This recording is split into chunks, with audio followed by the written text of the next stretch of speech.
कर्जे के रूप में जो पैसा दिया जा रहा है वो अवैध करेंसी दिया जा रहा है।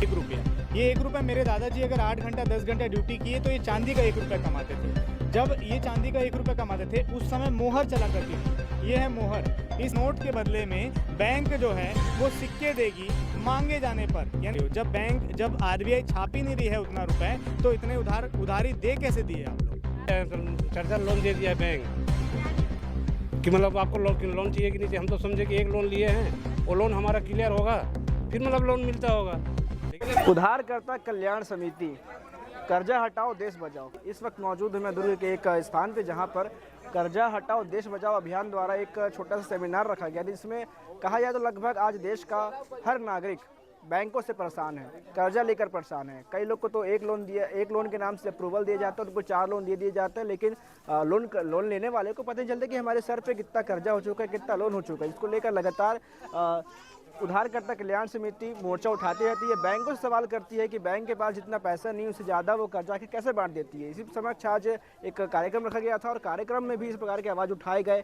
कि जितना पैसा बैंक के पास नहीं है उससे ज़्यादा बैंक कर्जा बांट देती है। आईसीआईसी बैंक जो एक बंदे का लोन अप्रूवल करती है एक लोन के नाम से, लेकिन उसके सर पर 4 लोन का किस्त डाल देती है। वहीं और भी कई मामले सामने आते हैं जहां बैंक फर्जीवाड़ा करता है। ये सब आरोप लगाया है उधारकर्ता कल्याण समिति के सदस्यों द्वारा।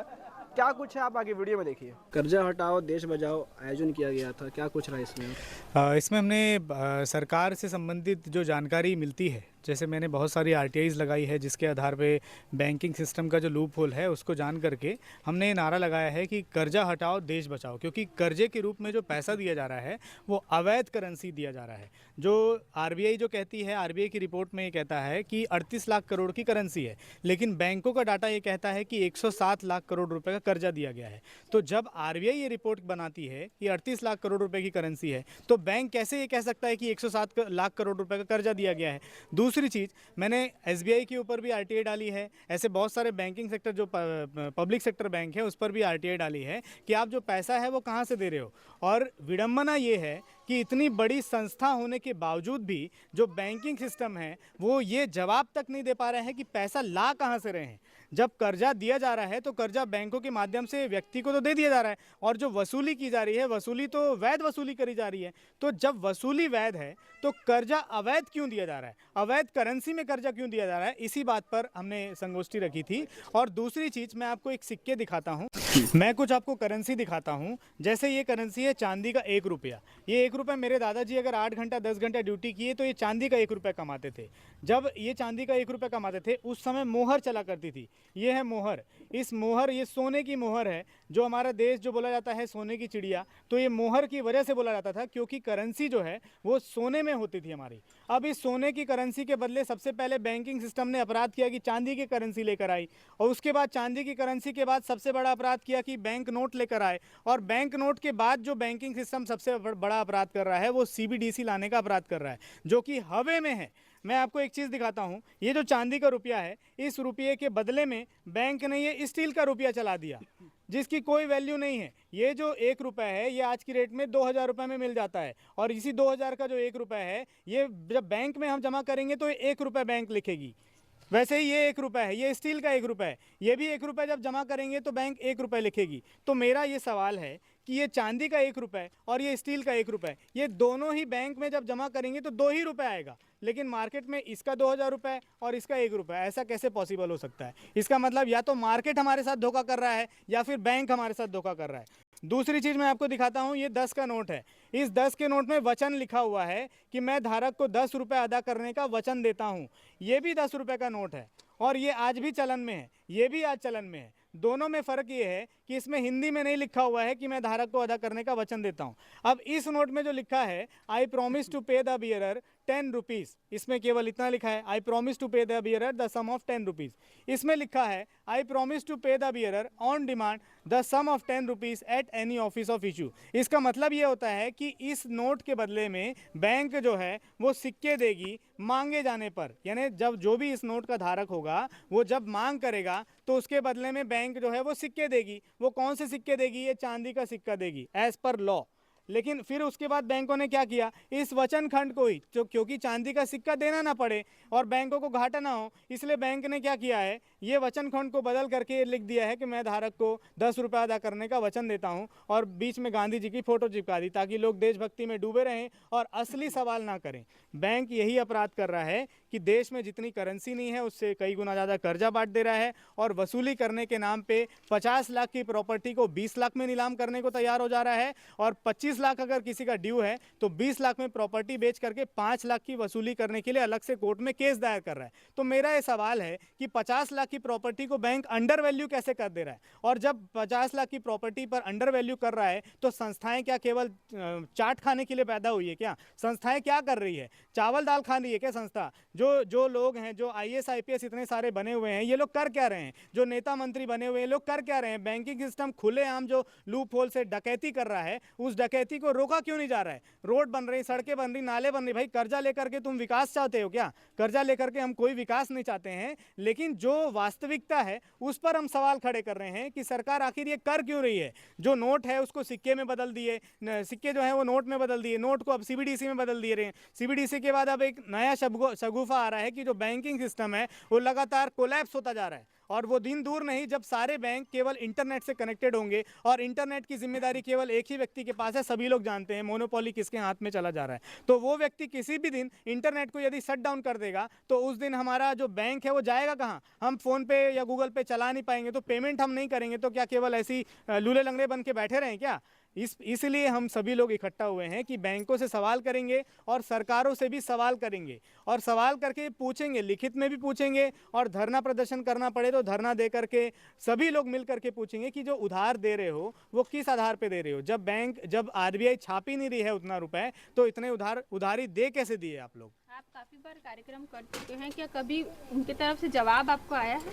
जी देखिए, जब भी कार्यक्रम हुआ है लिखित में, जब RTI मांगा गया है तो RTI से जवाब आया है। बाकी जो हमारी मांग रहती है, जो अपील रहती है, उस अपील पर कोई कार्रवाई नहीं की जाती है। RTI में क्या जवाब आता है? RTI में जो जवाब आया मैं आपको आपके चैनल के माध्यम से आपको बताता हूं कि जैसे मैंने RTI में सवाल किया कि नोट जो है वो छापे जाते हैं, वो कहाँ छपते हैं? तो सरकार जवाब देती है यहाँ छपते हैं। सिक्के जो छापे जाते हैं वो कहाँ छपते हैं? तो सरकार जवाब देती है यहाँ छपते हैं। लेकिन वही चीज़ मैं पूछता हूँ कि डिजिटल रुपया कहाँ छपता है, तो सरकार को इसकी जानकारी नहीं।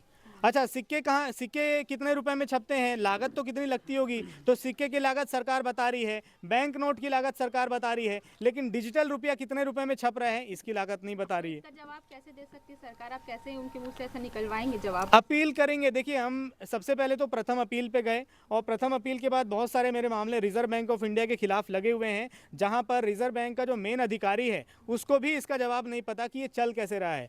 मेरे 2 बार सेकंड अपील में हुआ है मेरा, तो सेकंड अपील में भी जो वहाँ के जो अधिकारी होते हैं उनको भी सवाल, एक तो सबसे पहली चीज़ तो उनको समझ में नहीं आता, और दूसरी चीज़ दांत निपोर करके टाल देते हैं सवाल को। तो दांत निपोरने से अच्छा है कि सवाल पर जवाब दें। आपके चैनल से भी मैं बताना चाहूँगा कि जो दांत निपोरने वाले लोग हैं, या जो लोग सोचते होंगे कि अरे कैसा अजीब सा सवाल है, ये भाई अजीब सा सवाल नहीं है। अपने आस पड़ोस के लोगों को जानकारी लो कि कितना कर्जे में परेशान है लोग, कर्जे से परेशान हो चुके हैं, आत्महत्या करने को मजबूर हैं, और हम उन बढ़ती हुई आत्महत्या को बचाने के लिए, वैसे तो जिम्मेदारी सरकार की होती है, लेकिन बोरोवर्स वेलफेयर सोसाइटी के द्वारा आत्महत्या को बचाने की जिम्मेदारी भी हम सभी लोग उठा रहे हैं।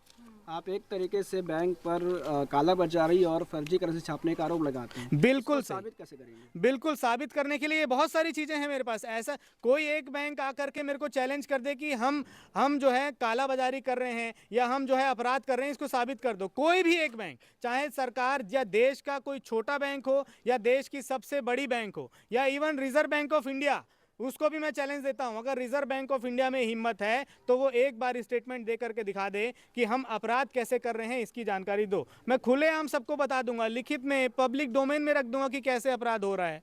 जो लोग लोन लेने जाते हैं, किन बातों का ध्यान रखना चाहिए, क्या कि उनके साथ एक्स्ट्रा पैसा ना लिया जाए? जो लोग लोन लेने के लिए जाते हैं, सबसे पहली चीज़ तो ये है कि समाज के जो आपस के जो लोग हैं, इतना भाईचारा रखना चाहिए कि लोन लेने की नौबत ना आए। लेकिन फिर भी क्योंकि बैंक जो है वो अपना प्रचार तो कम करता नहीं है, तो बैंक जब अपना प्रचार कर रहा है और पब्लिक को मजबूरी में कभी लोन लेना भी पड़े, तो जितने जो की फैक्ट स्टेटमेंट होते हैं, जो इनका मास्टर सर्कुलर है, जो RBI के द्वारा गाइडलाइन दी गई है, उस गाइडलाइन को प्रॉपर पढ़ना पड़ता है। दूसरी चीज़, एग्रीमेंट के डॉक्यूमेंट तुरंत बैंक से मांगे। जैसे ही आपने एग्रीमेंट किया, जैसे ही आपका लोन डिस्पर्स हुआ, सबसे पहले चाहे, क्योंकि जो ब्रांच मैनेजर है वो जनरली ऐसा होता है कि कोई व्यक्ति अगर मेरे को लोन दिया और लोन देने के बाद मैं नहीं पटा पा रहा हूं तो मेरे साथ अवैध वसूली कर रही है बैंक के। तो जब अवैध वसूली कर रही है तो उस समय जो मेरा लोन करने वाला जो ब्रांच मैनेजर होता है वो ब्रांच मैनेजर कहीं और ट्रांसफ़र हो जाता है और मेरा दूसरे ब्रांच मैनेजर से रिलेशन ही नहीं बन पाता है। तो ऐसे ही ब्रांच मैनेजर को जानबूझ करके ट्रांसफ़र करा करके अवैध वसूली करी जा रही है। तो सबसे पहली चीज़ ये है कि एग्रीमेंट को ध्यान से पढ़ना है, और हम यदि किसी एग्रीमेंट में फॉलो नहीं करते, हमको लग रहा है कि एग्रीमेंट फर्जी है या एग्रीमेंट में ये क्लॉज हमारे हिसाब से नहीं है, तो उसको हमको कम से कम निरस्त नहीं कर सकते, तो उसको ऑल्टर करना ज़रूरी है कि भैया ये वाला क्लॉज को मत डालो बोल करके। मैं बैंक से लोन लेना चाहा और बैंक ने मुझे एक लोन दिया, लेकिन बैंक ICICI बैंक है जिसने मतलब बिना पूछे हमको 4 लोन दे दिए हैं। ये सही है कि गलत है, बताइए। गलत है नहीं भाई? बिना पूछे आपको लोन लोन 4 लोन दिया है, 4 लोन दे दिया है बैंक। क्या नहीं पूछा कि मतलब आपको लोन चाहिए कि नहीं चाहिए, हम तो समझे कि एक लोन लिए हैं, वो लोन हमारा क्लियर होगा फिर मतलब लोन मिलता होगा, लेकिन हमको बिना पूछे मतलब 3-3 4-4 लोन दे दिया बैंक, ICICI बैंक। फिर आप क्या एक्शन लिए, मतलब आप क्या किए? हमने कंप्लेंट किए हैं, पेपर दिए हैं उसको लिख के कि हम हमारे पूछे बिना मतलब आपने मतलब कैसे ऐसे मतलब लोन दे दिए। हाँ, हमने मतलब ये कर्ज इसके लिए मतलब सर से हमने संपर्क किए हैं। आज हमें मतलब इस घर में लाके सर ने हमको बिठाया है। इसके साथ साथ हमारी टीम के साथ है चंद्रभान भाई है, सर जी है। बैंक ने हमारे साथ बहुत बड़ा धोखा किया है। ये धोखे से और किसी भाई को ना दे, हमने तो आत्महत्या करने के लिए तैयार थे। क्या लगता है कि आपको इनके द्वारा न्याय मिल पाएगा? मिल पाएगा, क्यों नहीं मिल पाएगा। कार्यक्रम रखा गया है, रजक सर के द्वारा सब चीज़ हमको बताए गए हैं, और बैंक वाले इतना बदतमीज़ सी बात करते हैं घर में आके, और हम लोग पेपर भी लगाते हैं ना तो जवाब भी नहीं देते हैं। बहुत धोखा दिए हैं हम लोग को। हमको धोखा दे रहा है। हमारे घर को कब्जा कर लिए, ताला लगा दिए थे। कौन धोखा दे रहा है? वो बैंक वाले। हम लोग को पता नहीं था, इतना लोन दे दिया। हम एक लोन लिए थे, 4-4 5-5 लोन दे दिया, हमको पूछे नहीं। क्या बैंक का नाम है? ICICI bank. हाँ, तो आज कार्यक्रम रखा गया था किस लिए? जानकारी लेने के लिए। बारोवर वेलफेयर के सोसाइटी के द्वारा आज हमारे सभी लोग, रजत भारती जो आए थे साथ में, और रमेश कुमार वर्मा जी उनके निवास में आदित्य नगर में, ये जानकारी के लिए, और सब इकट्ठा होकर बैंक किस तरह लोगों के साथ लूट कर रही है, इस लूट को बारीकी से हर व्यक्ति को समझना है, क्योंकि आने वाला भविष्य बचाना है तो बैंक के खिलाफ हमें आंदोलन आगे करना पड़ेगा।